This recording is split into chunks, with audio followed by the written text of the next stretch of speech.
Okay guys, so we're going to take a look at a shoulder exercise, and primarily this is going to be working the front side delts, the anterior deltoid and the medial deltoid.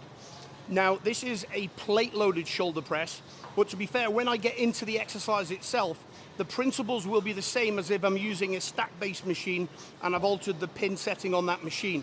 Okay, we're thinking the same things throughout the set.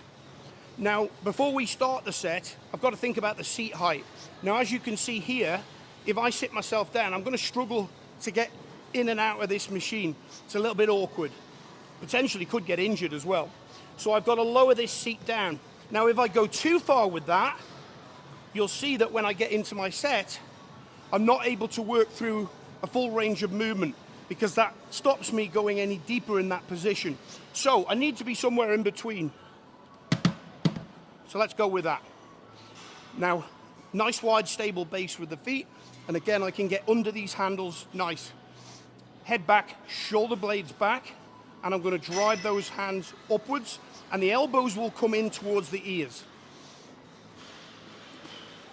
Slow descent, feel those delts lengthen, pause temporarily there, and drive upwards.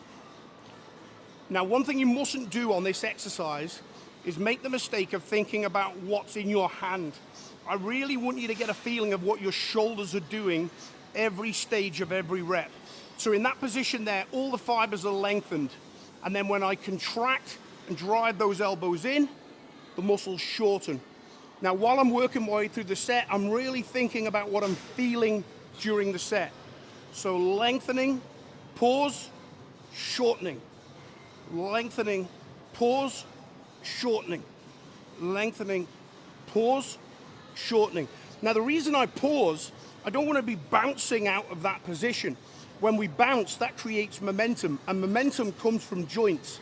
I want my shoulders to be doing as much work as possible.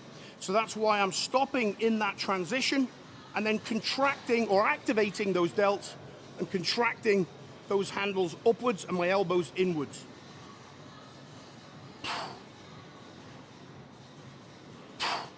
Two definitive speeds here, slow, controlled descent, and a controlled but aggressive drive.